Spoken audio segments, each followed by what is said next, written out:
Hello guys, today we are going to discuss objective resolution. The objective resolution holds the same importance in the constitutional history or the constitution of Pakistan, just like the Magna Carta in the British history.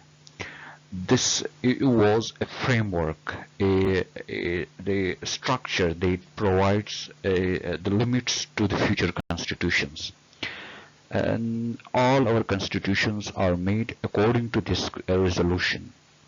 Actually, in this resolution, all those principles were set, all principles and rules were set on which the future constitution was to be made.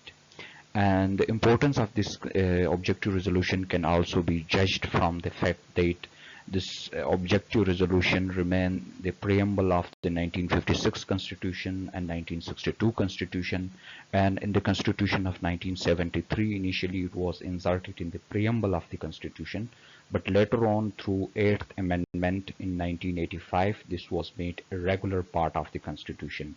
Now objective resolution is is a regular part of the Constitution under the Article 2A of the Constitution of 1973. Let's see the important points of this objective resolution. The first one was that sovereignty belongs to Allah. That sovereignty belongs to Allah alone, but since Allah cannot exercise sovereignty directly, right? Since guys, you know that Allah is a supernatural power that all Muslims believe, and that power can't come and exercise sovereignty directly. So what Allah did is that Allah delegated that sovereign power to the people of Pakistan as a sacred trust, right?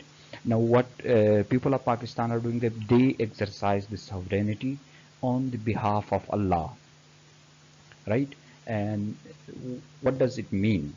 When we say that sovereignty belongs to Allah, that is, no law shall be made in Pakistan which is repugnant to the teachings and Quran and Sunnah. Since the sovereignty, the actual sovereign, the actual ruler of Pakistan is Allah. And supreme authority of the people, that the state shall exercise its powers and authority through the chosen representatives of people. Right, state that the government shall be made according to the democratic rules. The people will choose their representatives who shall have the power to govern on the state. Next is the democratic government. The principles of democracy, freedom, equality, tolerance, and social justice as enunciated by Islam shall be fully observed. And life according to the teachings of Islam. It was stated that the future constitution will set rules and regulations in such a way that states shall be responsible to provide a suitable atmosphere to all Muslims in which they will be able to practice the teachings of Holy Quran and Sunnah. Protection of rights of minorities. Adequate provisions. It was stated that adequate provisions shall be made for the minorities to freely profess and practice their religion and develop their culture. And Pakistan shall be a federation, that is the powers of central government and provincial governments will be clearly divided, and necessary measures will be taken to ensure provincial autonomy. And fundamental rights shall be guaranteed on the principles of equality. That is, everyone shall be allowed to speak, allowed to move, and to have residence in any area throughout the country.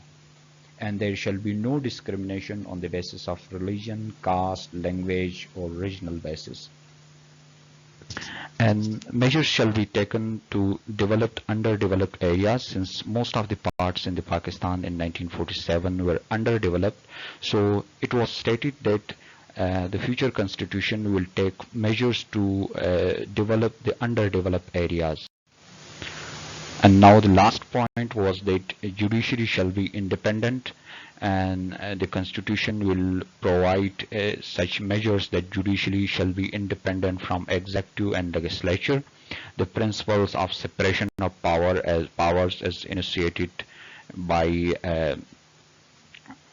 John Stuart Mill will be exercised, and the judiciary shall be free. Since the independence of judiciary is very important to provide uh, free and good justice, so it was stated that the future constitution will take measures for independence of judiciary. Thank you for joining. Take care. Goodbye.